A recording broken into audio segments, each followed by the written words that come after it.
To be a bad thing or a good thing? I mean, if I can help save the world from problems, I'm willing to do it. I'm willing to put myself out there.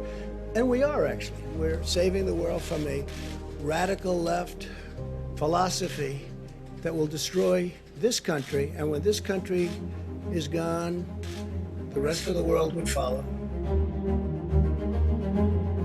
America was founded as a beacon of freedom.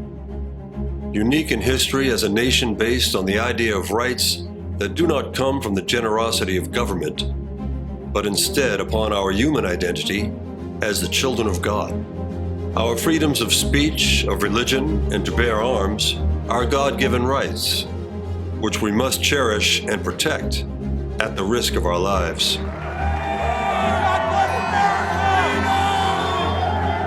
American soldiers have shed their own blood to defend our freedoms and the freedoms of others throughout the world. Hong Kong protesters adopted the American flag as a symbol against tyranny, and the Second Amendment is the best example of American freedom. People all over the world who aspire for freedom look to America and its constitutional republic for their inspiration.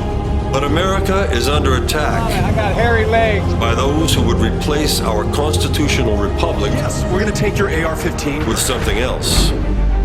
Right now, the president would love nothing more than to divide our country. They claim to be for equality, the climate crisis, for the environment, and to help minorities. No person in America should be too poor to live. But their inspiration comes not from America's founders, but from Marx, Engels, and Lenin. Instead of debate and dialogue, they seek to vilify and bully anyone who would dare to question their beliefs and goals.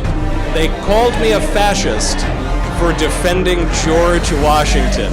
What did I say that any of you disagree with? We get some people that just start screaming at us, some people that just steal our signs. Here's where Simply came here wearing a Donald Trump hat. I was cornered. I was beat to the ground. Because blacks are convinced that the number one issue facing the country right now is social justice, racist white cops, and it's a bunch of nonsense. The number one problem domestically facing this country is a breakdown of the family. They seek to replace natural marriage and committed fathers in the home with rampant free sex and unnatural lifestyles. Same with us, it's just, we just happen to be attracted to kids. They seek to do what communists have always done, disarm the population before eliminating enemies of the state. Well, a Biden administration means they're going to come for my guns. Bingo. You're right if you have an assault weapon. The fact of the matter is they should be illegal, period. They are weapons of war with no place on the streets of a civil society. Mandatory buyback. And if they fail to do it, then I will take executive action. What she's talking about is literally taking people's guns. And I think people really need to grasp that.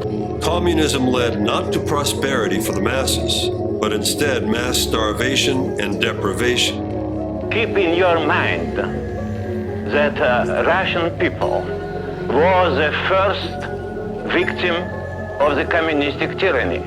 Now the world begins to learn the truth about communism. Family ties are discouraged. The state is supreme. Atheism continues to be the official state doctrine. Teachers find that 40% of their course is made up of indoctrinational studies. Children must be taught to hate their parents if these are not communists. The 2016 election of Donald Trump was predicted by none of the political experts or commentators. It was a miracle of God. But even before he took office, the deep state sought to undermine his presidency. There's not going to be a President Donald Trump. Donald Trump will lose the election. You're not going to be president, all right?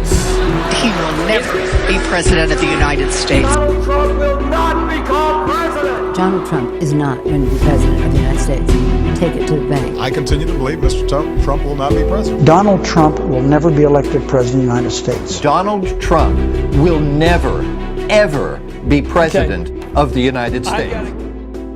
During the coronavirus pandemic in many states, our freedoms to go about our lives and to run our own businesses have been greatly restricted. Churches have been shut down, while violent protests have been allowed to go on unhindered. President Trump wants to open up our country again. If he is defeated, our God-given freedoms and our livelihoods could be lost. Now is the time to rise up before it is too late. We have risen to the occasion before, and we can do it this time as well. We want to put violent criminals behind bars and tell your governor to open up your state, by the way.